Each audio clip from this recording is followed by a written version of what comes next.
Imagine a steel fortress floating on the sea. Thousands of tons of iron, hundreds of men, radios, flares, lifeboats. And then, in the blink of an eye, it's gone. No SOS, no wreckage, no goodbyes, just silence. Tonight, we sail into the mystery of the ships that sent no distress signal. Lie down, close your eyes, and let the rain wash the mystery away. We are traveling now to the edge of the world, to the cold, wild waters off the coast of Scotland. The date is December 26th, 1900. Imagine a small steamship, the Hesperus, fighting its way through the gray waves of the Atlantic. The captain is looking through his binoculars at a tiny, rocky island ahead called Eilean Moor. It is a desolate place, home only to see birds and a lighthouse. Usually, the lighthouse is a beacon of safety, its light cutting through the dark for miles. But as the ship approaches, the captain notices something terrifyingly wrong. The light is out. The massive glass lantern is dark. The flagstaff is bare. No flag is flying. And worst of all, no one comes down to the landing dock to welcome the ship. There is only the sound of the ocean smashing against the cliffs. Boom. Hiss. Boom. Hiss.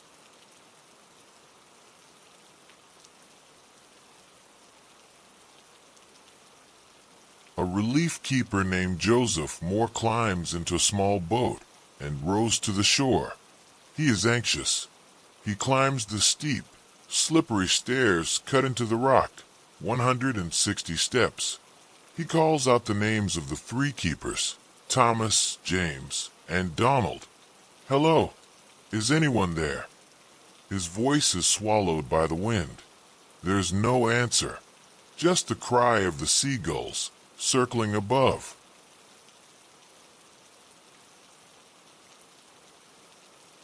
He reaches the lighthouse. The heavy entrance gate is closed. He opens it and walks inside. The air is cold and damp. He goes to the kitchen. What he finds there freezes his blood. The fire in the grate has burned out days ago, leaving only cold ash. But the table is set for a meal. Plates of meat and potatoes are sitting there, untouched. A chair is toppled over on the floor, as if someone stood up in a sudden panic.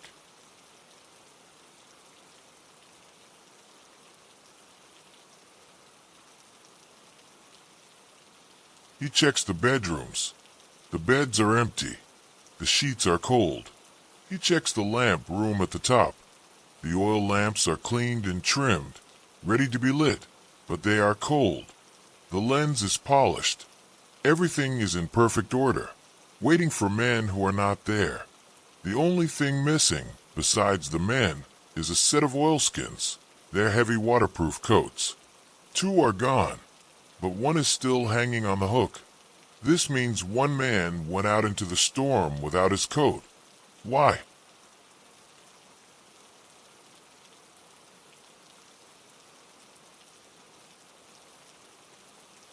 Moore finds the logbook. The final entries are deeply disturbing. The keeper Thomas wrote about a storm. He wrote, "Severe winds. Never seen the like." He wrote that the men were crying from fear. This is strange, because these were tough, veteran sailors. And stranger still, the weather reports from passing ships said the sea was calm on those days. What storm were they seeing? What was terrifying them so much that they wept?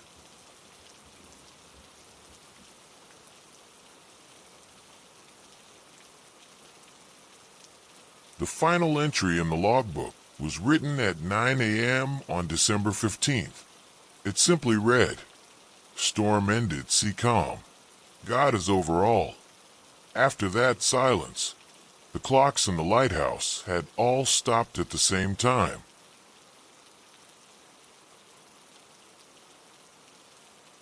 The search began. They checked the cliffs. They found twisted iron railings near the edge, bent by some incredible force. They found a heavy block of stone, weighing a ton, moved from its place. But of the three men, there was no trace. No bodies washed up. No notes left behind. They had simply vanished from the face of the earth.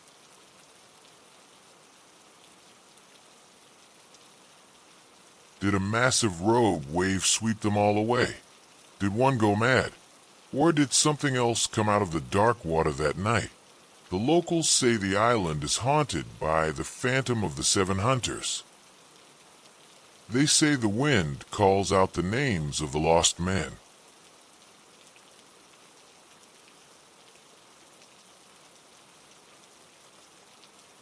But tonight, the lighthouse is automated. There's no one inside. The rooms are empty. The dust settles on the floor. Imagine standing in that high tower now, surrounded by thick glass, looking out at the endless, black ocean. The waves are rolling in, one after another, relentless, hypnotic.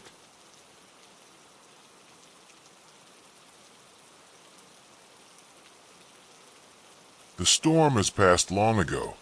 The sea is just a rhythmic giant, breathing in and out. Rise and fall. Rise and fall.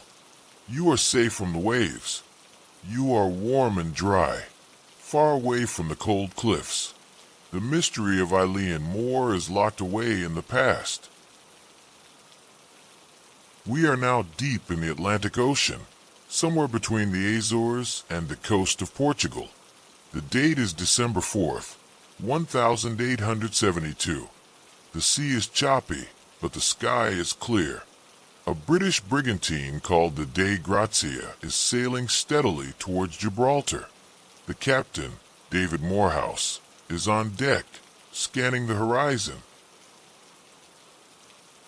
In the distance, about 5 miles away, he sees a speck, another ship.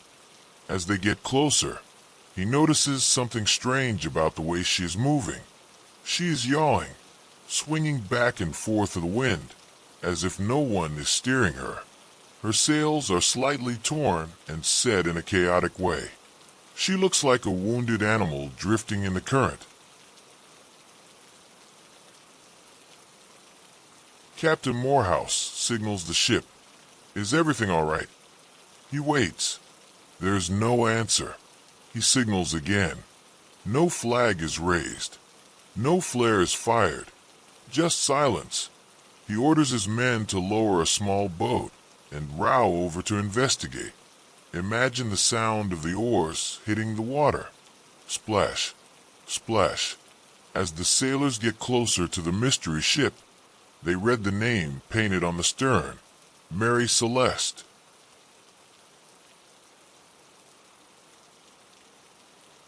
The sailors climb aboard. The deck is wet and silent. The only sound is the creaking of the rigging and the wind whistling through the ropes. Whoosh. Creak. They call out ahoy. Captain. But their voices just echo against the wooden masts. There is no one at the wheel. The ship is completely deserted.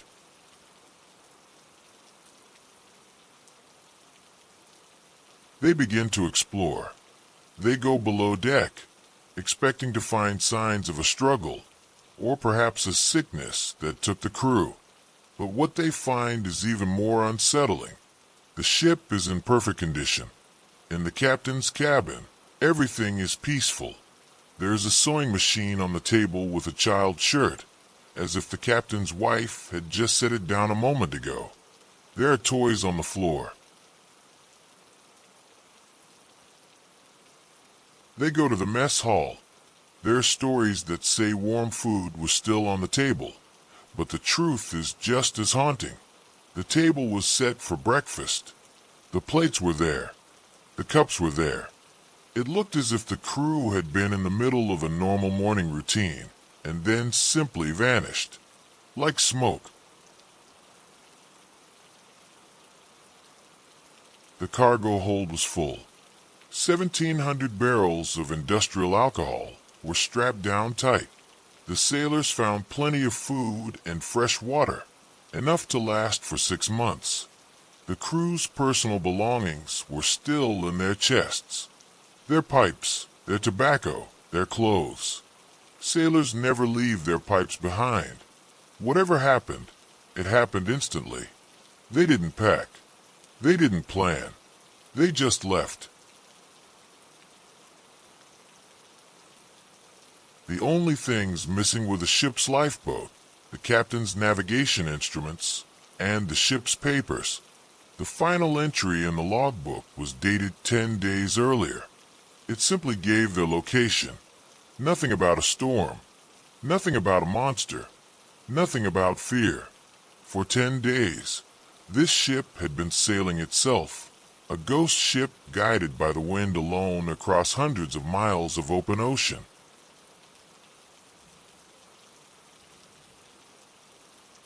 What happened on that morning? Did they fear an explosion from the alcohol fumes? Did they think the ship was sinking when it wasn't? Did they get into the lifeboat for safety, only to be swept away by a wave, leaving the Mary Celeste to sail on without them? The rope that would have tied the lifeboat to the ship was found trailing in the water, frayed and broken. The Mary Celeste was brought to port, but the mystery was never solved. The ship changed hands many times, but sailors considered her cursed. They said she had a soul that didn't want to be tamed. Eventually, she was wrecked on a reef in Haiti, taking her secrets to the bottom of the sea. But imagine her now, in those 10 days of solitude, drifting alone under the stars, the wooden hull groaning softly, the waves lapping against her sides. Slosh, slosh, no humans to disturb the peace, just the wood, the water, and the wind.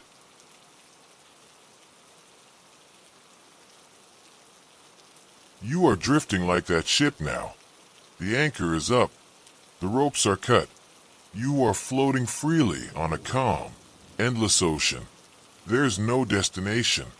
There's no hurry. The wind is gentle and warm. It pushes you slowly towards the horizon of sleep. We leave the open ocean now and head north, far north, beyond the maps of the known world. The year is 1845. Imagine the bustling docks of Greenhithe, England. Two magnificent ships are preparing for a historic journey. Their names are the HMS Erebus and the HMS Terror. They are not ordinary ships. They are bomb vessels, built with incredibly thick, reinforced wooden hulls to withstand the crushing pressure of explosions and ice. The leader of the expedition is Sir John Franklin, a seasoned veteran of the sea. He is 59 years old, kind-eyed, and respected by all. He has one goal: to find the Northwest Passage, a trade route over the top of the world. He brings with him 128 men, the best officers, the strongest sailors. The ships are marvels of Victorian technology. They have steam engines taken from locomotives to help them push through the ice. Chug. They have a heating system to keep the cabins warm. They have libraries with thousands of books. They have enough canned food to last for 3 years. They believe they are unsinkable. They believe they are prepared for anything.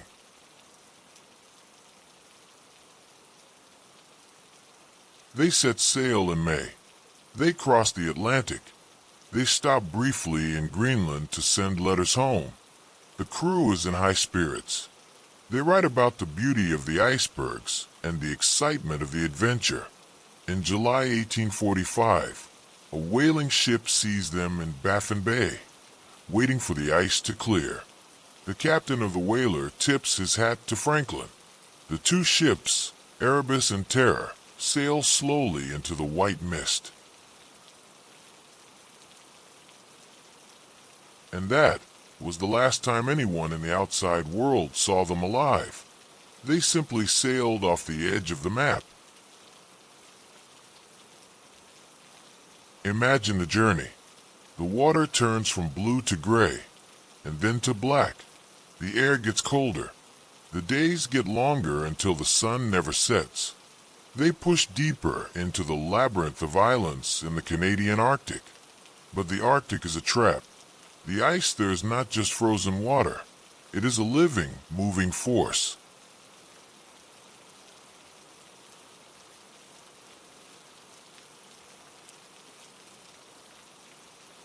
September 1846. The summer ends. The temperature plummets. The ocean begins to freeze around them.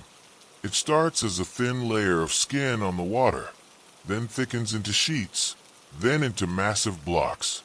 The two ships are near King William Island. The ice closes in. Squeeze. Grind. The ships stop moving. They are frozen in place, trapped in a solid white desert.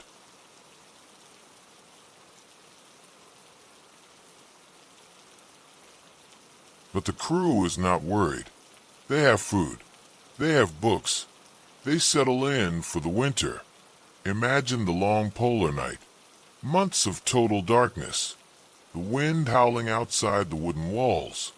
The men sit inside, reading, playing music, waiting for the summer sun to melt the ice so they can sail again. Summer comes in 1847, but the ice does not melt. The temperature does not rise enough. The ships remain locked in the grip of the frozen sea. Now the mood changes. The food is running low. The canned meat is spoiling. Scurvy begins to set in. The men become weak. Sir John Franklin, the great leader, dies in June. The silence of the Arctic begins to weigh on their minds.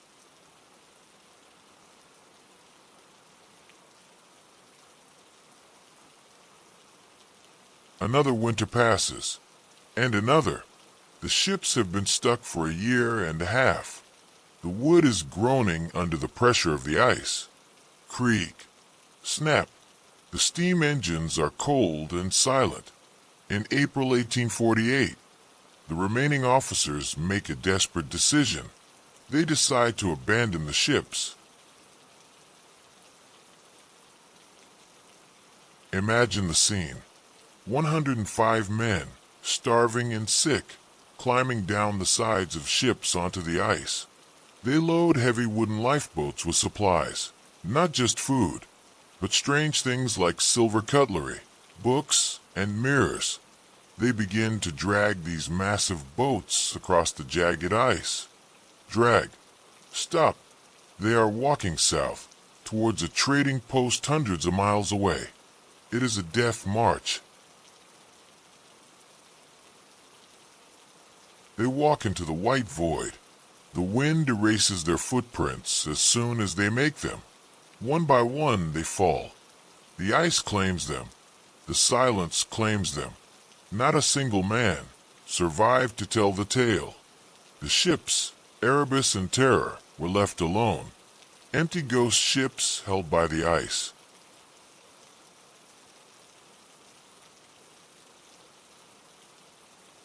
For nearly 200 years, the world looked for them, and finally, they were found, lying quietly at the bottom of the Arctic Ocean.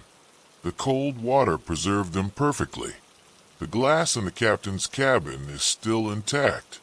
The plates are still stacked on the shelves. The desks are still waiting for the officers to return and write in their journals. Imagine the HMS Terror now, resting in the deep, dark water. It is peaceful there.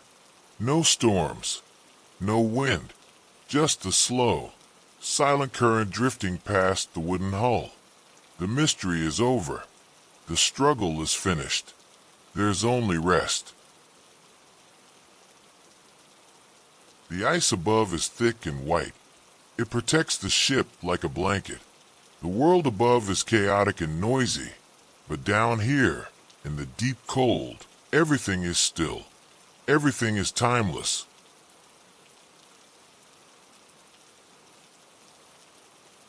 You are drifting like that ship, sinking slowly into the comfort of the deep. The cold is not painful, it is numbing. It numbs your worries. It numbs your thoughts. You are suspended in the quiet dark. We travel now to the treacherous coast of North Carolina, to a place sailors call the graveyard of the Atlantic. It is January 1921. The ocean here is wild and unpredictable. Hidden beneath the gray waves are shifting sandbars, trapdoors of sand waiting to catch unwary ships. The air is filled with salt spray and the roar of the surf.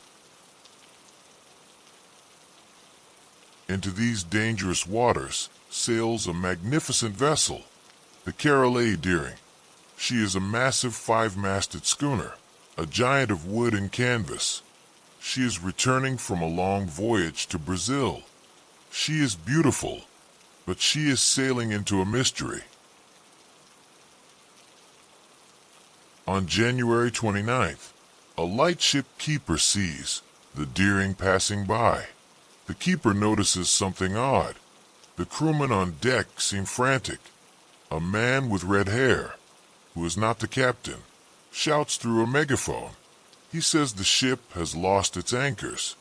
He says they are in trouble, but the radio on the lightship is broken, so the keeper cannot report it.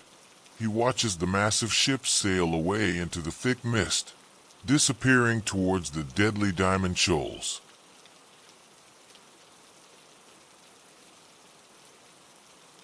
Two days later, on a cold, gray morning, a surfman on the beach spots something out in the water. The Carroll A. Deering has run aground. She is driven hard onto the sandbars, her sails still set, flapping violently in the wind. Snap, flap, snap. The waves are crashing over her deck. The Coast Guard tries to reach her, but the ocean is furious. The waves are too high. For days, they can only watch the ghost ship from a distance. She sits there like a tombstone in the water, unmoving, silent. Finally, on February 4th, the seas calmed down enough for a small boat to approach.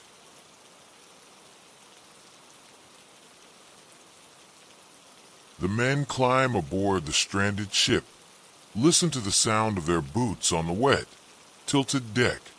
Thud, thud. It is eerie. The wheel is unmanned. The rudder is swinging back and forth with the tide. Creak, creak. The red signal lights are hoisted on the mast, burning out in the daylight. They go below deck, and here is where the mystery deepens. The ship is not chaotic. It is quiet.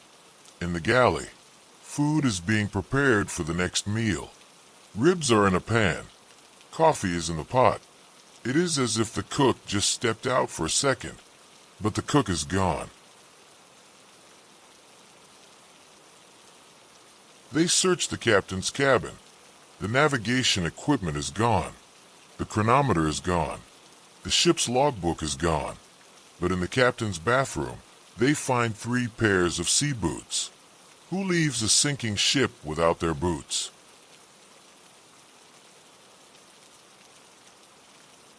And then they find the only survivor. In the corner of the mess hall, curled up on a chair, is the ship's cat. It looks at them with wide eyes. It meows. A lonely, small sound in the massive, empty ship. The cat saw everything. It saw the panic. It saw the men leave. But it cannot speak. What happened on the Diamond Shoals? Did the crew mutiny? Did pirates board the ship? Or did they panic when they hit the sand, taking the lifeboats into the stormy sea, only to drown miles from shore? No bodies were ever found. No lifeboats ever washed up. The ocean simply swallowed them whole. The Carroll A. Deering remained there for weeks, stuck in the sand, slowly being beaten apart by the waves. A wooden skeleton bleaching in the sun. Eventually, the Coast Guard had to use dynamite to break her apart, so she wouldn't be a hazard to other ships. Boom. And with that, the physical evidence was gone. But the legend remains. Imagine the scene now. The endless stretch of sandy beach, the gray, churning ocean, the fog rolling in from the east, the sound of the buoy bells ringing in the distance. Ding, ding, a warning to all who pass.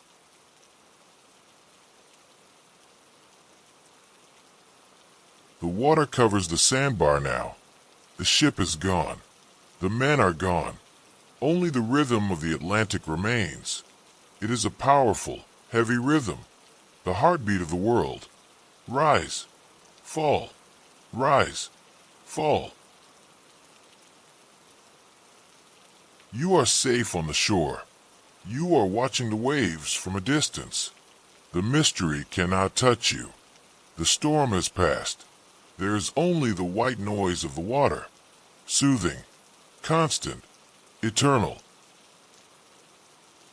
We travel now to the southern tip of Africa, to the wild waters where the Indian Ocean meets the Atlantic. It is July 1909. The world is changing, and massive steamships rule the waves. One of the finest ships afloat is the SS Waratah. She is the pride of the Blue Anchor Line. 500 feet of steel and luxury. She is often called the Titanic of the South, built to survive anything.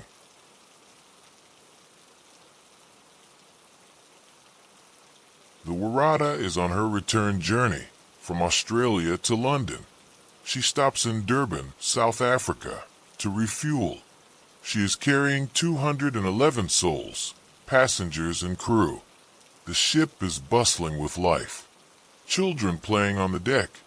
Ladies drinking tea in the first-class lounge. Smoke rising lazily from her tall black funnel. It is a picture of safety and civilization. But among the passengers, there is one man who is deeply unsettled. His name is Claude Sawyer, a seasoned traveler. He is not a man easily frightened, but for nights, he has been plagued by a terrifying nightmare. In his sleep, he sees a medieval knight rising out of the ocean, clad in bloody armor, screaming Claude's name, and pointing towards the Waratah. Then, the knight sinks beneath the waves, and the ship follows him down.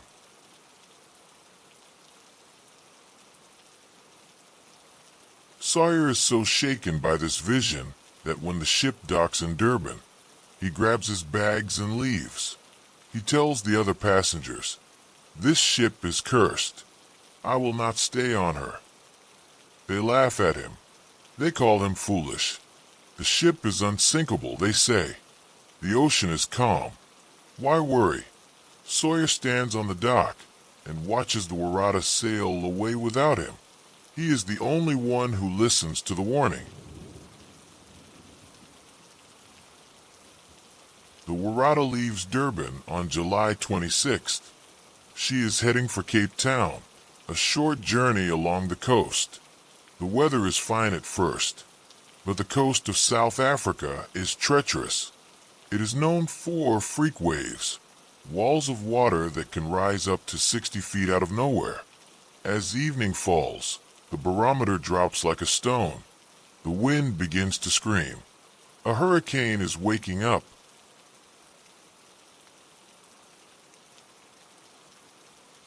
Later that night, another ship, the Clan McIntyre, spots the Waratah.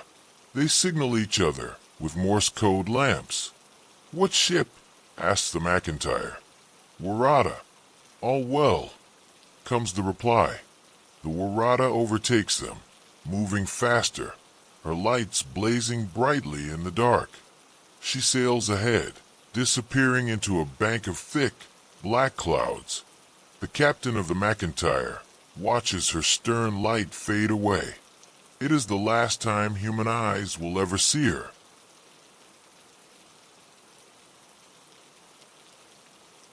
The storm that hits that night is one of the worst in 50 years. The wind howls like a banshee. The waves are mountainous, crashing down with the weight of locomotives. Boom. Crash. The ocean becomes a churning chaos of white foam and black water. Other ships struggle to stay afloat. They expect the Waratah to arrive in Cape Town the next morning. But morning comes, and the harbor is empty. Noon comes, and the horizon is bare. Days pass. No ship, no wreckage, no lifeboats. The Waratah was a massive steel fortress. She had radios, though they were new and not always used. She had lifeboats. How could she vanish so completely? Did a rogue wave flip her over in an instant, trapping everyone inside before they could even scream? Did her engines explode?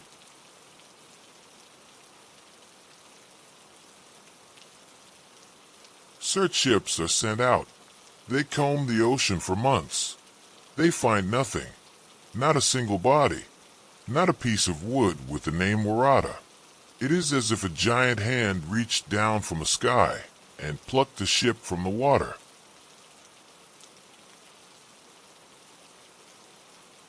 Years pass.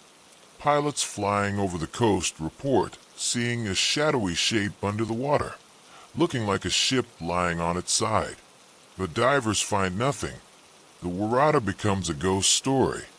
Sailors say that on stormy nights, you can still see her lights near the Cape of Good Hope, sailing endlessly against the wind, trying to reach a port she will never find.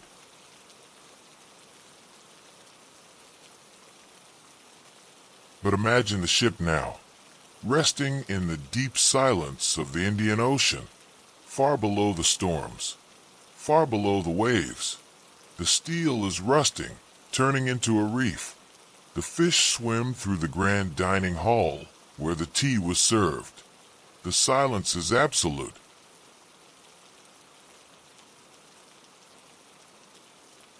There's no fear down there, only the heavy, comforting weight of the water. The nightmare is over. The night has lowered his sword. The passengers are sleeping the longest sleep.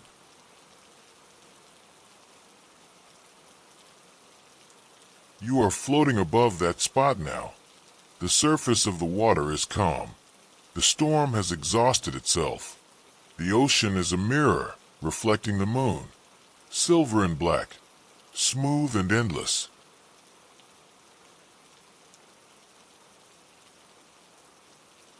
Feel the gentle rocking of the sea. It cradles you. It supports you. You are lighter than air. You are drifting away from the shore, away from the noise, away from the questions. There's only the deep, the dark, the peace. We leave the freezing ice of the Arctic now, and we travel south to the warm, golden waters of the Caribbean and the South Atlantic. The year is 1918.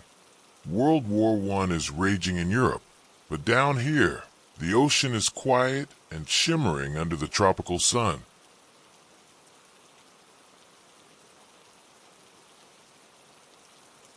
Imagine a monster of a ship, the USS Cyclops. She is a collier, a massive ship built to carry coal for the U.S. Navy. She is 540 feet long, a floating island of steel and iron. She is ugly, industrial, and incredibly strong. When she moves, the ocean trembles.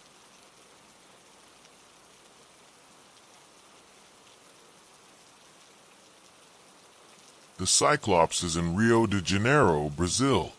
It is February. The air is thick with heat and humidity. The sailors are loading a new kind of cargo, manganese ore. 10,000 tons of it. It is heavy. dense black rock used to make explosives. The ship sits low in the water, weighed down by the massive burden.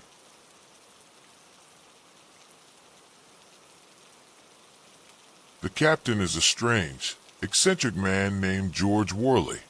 He walks the deck in his long underwear and a hat, carrying a cane. He is worried. He tells people the ship feels top-heavy. He checks the lines. He checks the cargo. But the orders are clear. Sail to Baltimore. The ship leaves Brazil and steams north. The engines are loud and rhythmic. Thrum, thrum, thrum. A heartbeat of steel pushing through the blue water. She stops briefly in Barbados to refuel. The sailors buy postcards. They buy tropical fruit. They write letters home, saying they will be back soon. The water in the harbor is crystal clear. Everything looks peaceful. On March 4th, the Cyclops raises her anchor for the last time. She sails out of the harbor, heading into the open Atlantic. She is entering a stretch of ocean that would later become famous as the Bermuda Triangle. But in 1918, it was just the sea. The weather is perfect. No storms are reported. The sea is calm, with long, gentle swells rolling in from the east. The sun sets, turning the water into liquid gold, then purple, then black. The ship turns on her running lights. A small city moving through the dark. And then silence. Absolute, impossible silence. The Cyclops was equipped with a radio. She could have sent an SOS. We are sinking. We are listing. Help. But the radio operator never tapped a single key. There was no explosion heard by other ships. No flares were seen in the night sky. The ship, with 306 men on board and 10,000 tons of rock, simply ceased to exist. She didn't arrive in Baltimore on the 13th. She didn't arrive on the 14th. The Navy waited. They scanned the horizon, but the horizon remained empty. A massive search was launched. Ships and planes combed the area. They looked for lifeboats. They looked for oil slicks. They looked for a single piece of wood floating on the surface. But the ocean gave them nothing. It was clean, pristine, as if the Cyclops had never been there at all. President Woodrow Wilson said, "Only God and the sea know what happened to the great ship." Did the heavy cargo shift suddenly, flipping the ship upside down in seconds? Did a rogue wave snap her huge hull in two? Or did she encounter something else in that mysterious triangle of water? Some say a giant octopus pulled her down, an old sailor's myth. Others say a sudden methane gas bubble rose from the sea floor, making the water less dense, causing the ship to drop like a stone. But there is no proof. Only the blue water, stretching out for miles and miles.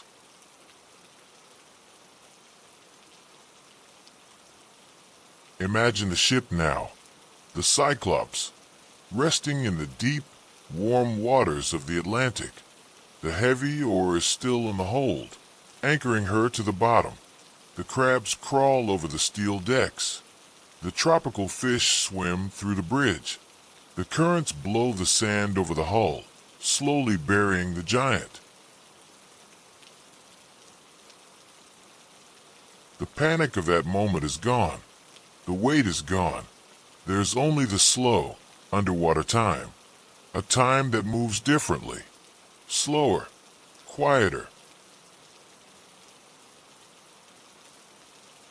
You are floating in that warm ocean now. The water is supporting you completely. You don't have to swim. You don't have to steer. The current is gentle. It rocks you. Back and forth. Back and forth.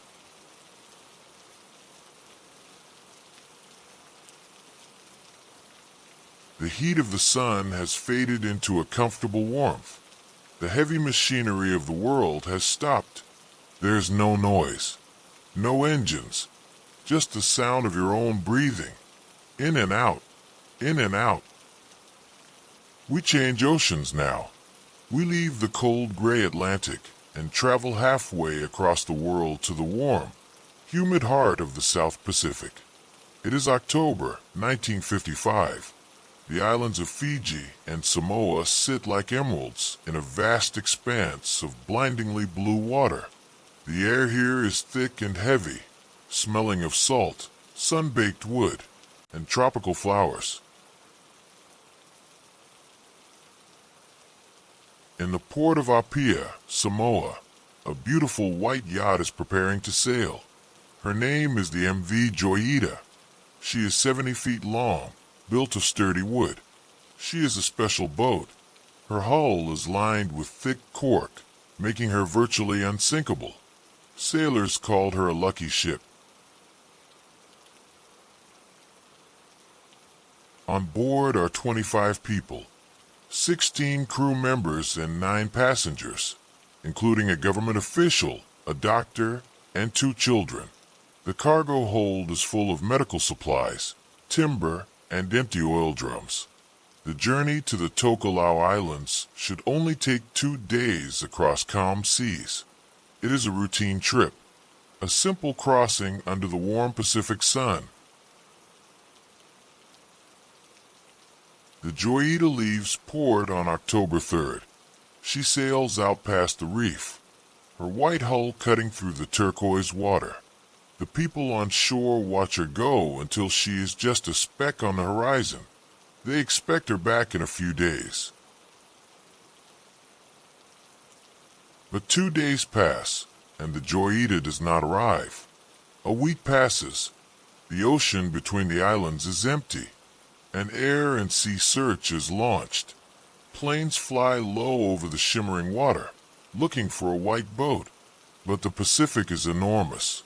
It is a desert of water. After several weeks, the search is called off. Everyone assumes the unsinkable boat has sunk, taking all 25 souls with her.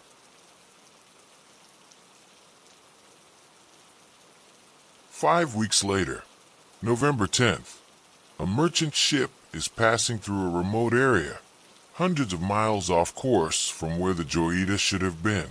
The captain spots something drifting in the distance. It is listing badly, leaning heavily to one side, almost capsized. They approach slowly.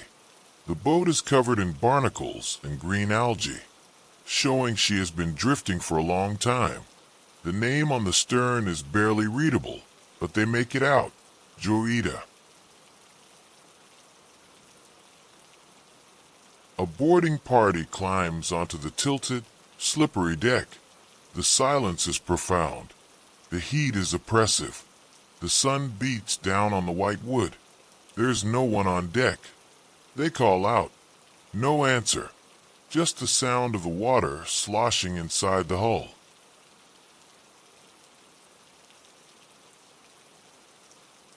They begin to explore the ghost ship, and what they find makes no sense.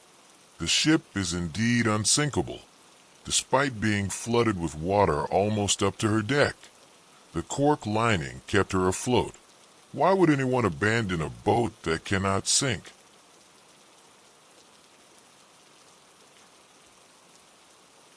They check the life rafts. All 3 are gone. This means the 25 people left the relative safety of the wooden yacht for tiny rubber rafts in the middle of the vast ocean. Why? Did they panic?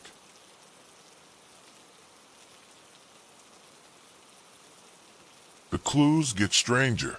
The ship's radio is tuned to the International Distress Channel. 2,182 kilohertz. But when they check the equipment, they find a wire has broken. The distress call was never sent. They were calling for help into a dead microphone.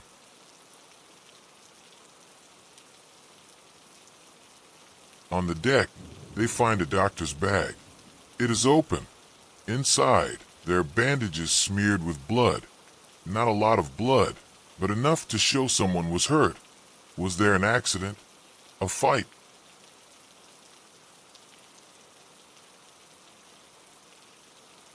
The cargo is gone.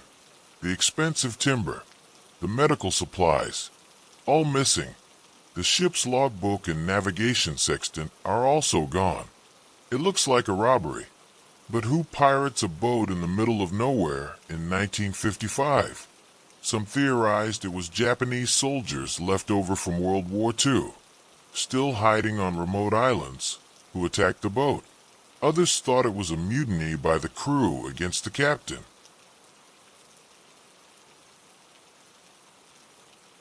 The 25 people of the Joyita were never seen again. No life rafts were ever found. The ocean kept them. The boat was towed back to port, a puzzling monument to a tragedy no one witnessed. Imagine the Joyita during those 5 weeks, drifting slowly under the burning tropical sun, the humid nights with bright stars overhead. The boat is heavy with water, rolling sluggishly in the swells. Slosh, slosh. It is a silent, hot, and lonely image. You are far from that heat now. You are in a cool, safe place. The vastness of the Pacific is only a dream. The mystery cannot harm you. The ocean is just a gentle rocking motion now. Feel the humidity lift. Feel the cool air gently touching your skin. The boat is drifting away. The island is drifting away. Everything is getting smaller and quieter. We leave the surface of the ocean now and take to the sky. It is a bright, clear afternoon in Fort Lauderdale, Florida. The date is December 5th, 1945. The war is over, and the mood at the Naval Air Station is relaxed. On the tarmac, 5 massive TBM Avenger torpedo bombers are warming up their engines.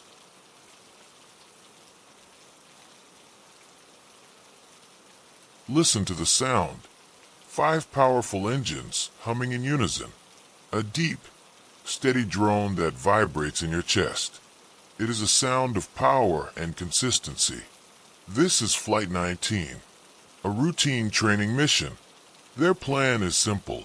Fly east into the Atlantic, drop some practice bombs, turn north, and fly home. A triangle path. The leader is Lieutenant Charles Taylor, an experienced pilot with thousands of hours of flight time. He climbs into his cockpit. The sun is shining on the blue water below. 14 men in total take off, rising into the air, leaving the safety of the land behind. They fly in a perfect V formation, 5 dark shapes against the bright sky. For the first hour, everything is perfect. They drop their practice bombs. They chatter on the radio. The water below is turquoise and clear. The Bahamas are visible in the distance like scattered jewels. It is a beautiful day for flying.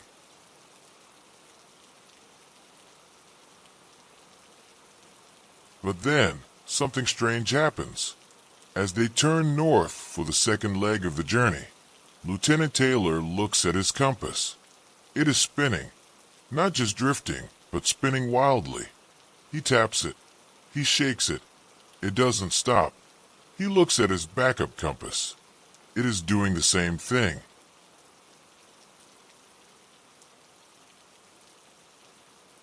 He looks out the window.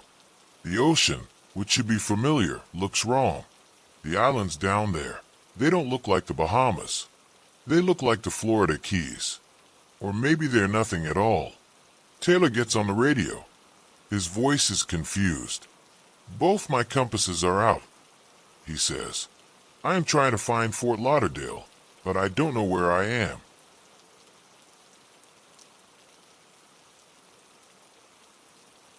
Confusion spreads to the other planes. The students follow their leader, but the leader is lost. They fly east. Then they fly west. Then east again. They are drawing invisible zigzags in the sky, burning precious fuel. The sun begins to set.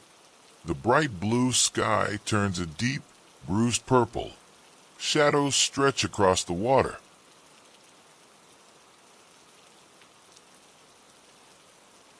Back at the base, the radio operators can hear them. The signal is fading, getting weaker with every minute. Static begins to cover their voices. Crackle, hiss. They hear the pilots talking to each other. Everything looks wrong, one says. The ocean is white. It looks like green water.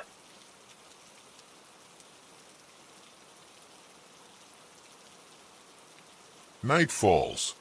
A heavy, suffocating darkness covers the Atlantic. The weather turns. The calm sea becomes rough. The wind picks up. The 5 planes are still out there, flying in the dark. Tiny specks of light in an infinite void. Their fuel gauges are dropping. Empty, empty, empty. Taylor makes the final call. When the first plane drops below 10 gallons, we all go down together. It is a pact. They will stay in formation until the end. One by one, the engines sputter. The steady drone that has filled the air for hours stops. Imagine the silence. 5 heavy planes gliding silently towards the black water. They hit the ocean. Splash. And then nothing. The Atlantic swallows them instantly. 14 men. 5 bombers. Gone. But the mystery doesn't end there. The Navy sends out a rescue plane, a PBM Mariner with 13 crewmen. It takes off into the night to look for Flight 19. It flies out and never comes back. It vanishes too. In one night, 27 men and 6 planes disappear into the same patch of ocean.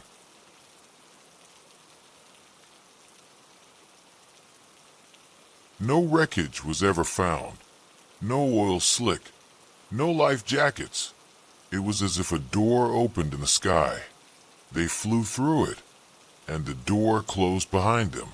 The lost patrol became a legend.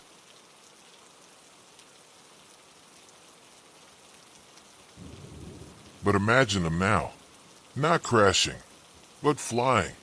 Flying forever in that space between the clouds and the stars. The engines are humming again, a soft, eternal vibration. They are frozen in time.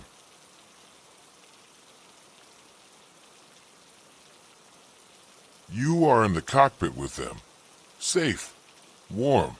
The instrument panel glows with a soft green light. The engine creates a cocoon of white noise around you.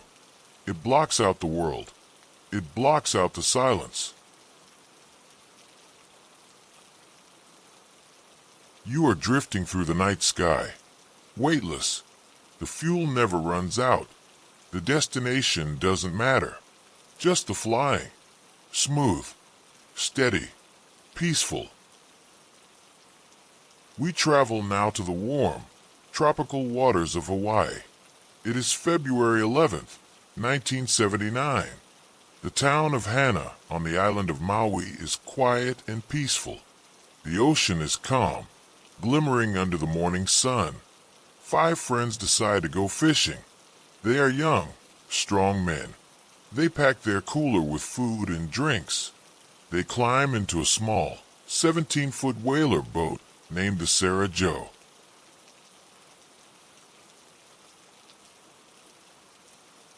They wave goodbye to their families.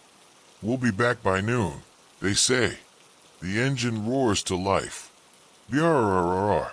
The boat speeds out into the Waratah Channel. The water is a beautiful, deep sapphire blue. It seems like the perfect day. But Hawaii's weather is deceptive. By early afternoon, the wind changes. The sky turns a bruised purple. A storm, unexpected and violent, descends on the channel. The gentle swells turn into towering walls of water. The wind screams. The rain falls so hard it looks like white curtains dropping from the sky.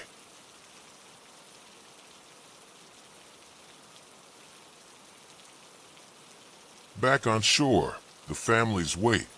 Noon comes and goes. Evening falls. The Sarah Joe does not return. The Coast Guard is called. They launch a massive search. Planes, helicopters, and ships scour the ocean for 5 days.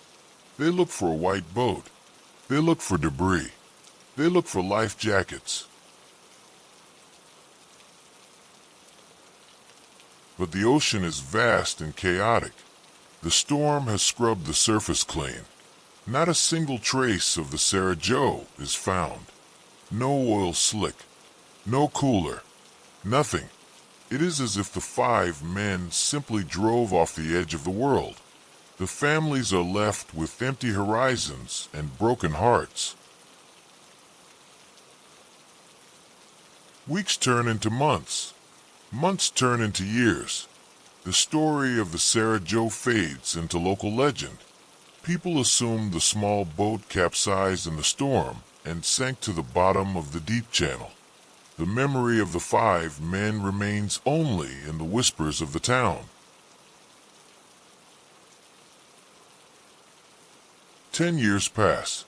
A whole decade of silence. It is now 1988. We are 2,000 miles away from Hawaii.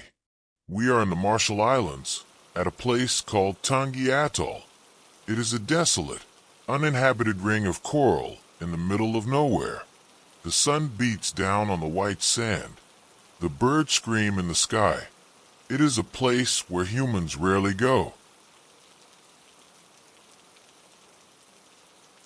A biologist named John Naughton is conducting a survey on the atoll. He is walking along the lonely beach, the heat shimmering off the sand. He spots something in the distance. A fiberglass boat hull, bleached white by the sun, half buried in the sand. He walks closer.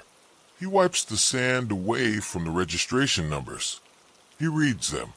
He checks his records. His blood runs cold. It is the Sarah Joe, the boat that disappeared from Hawaii 10 years ago. It has drifted 2,000 miles across the Pacific Ocean.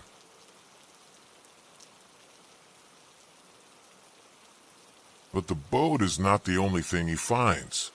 Near the boat, just a few yards away, is a pile of stones, a crude, shallow grave. At the head of the grave stands a cross made from driftwood. Naughton digs carefully. Buried in the shallow grave is a human jawbone and some vertebrae.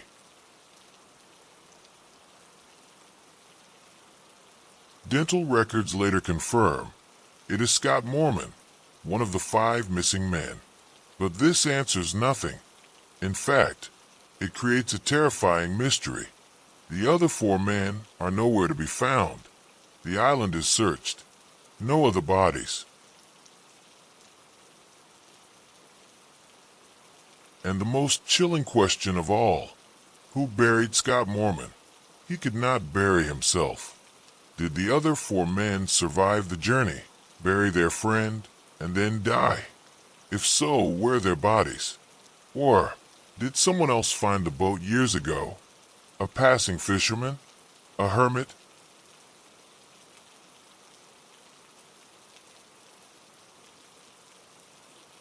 Strange squares of paper were found buried with the body.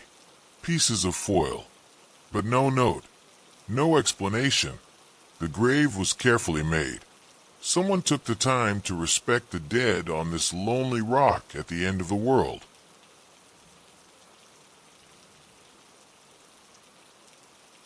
The Sarah Joe sits there on the beach, staring out at the lagoon. For 10 years, it drifted, through storms, through calm nights, carrying its tragic cargo.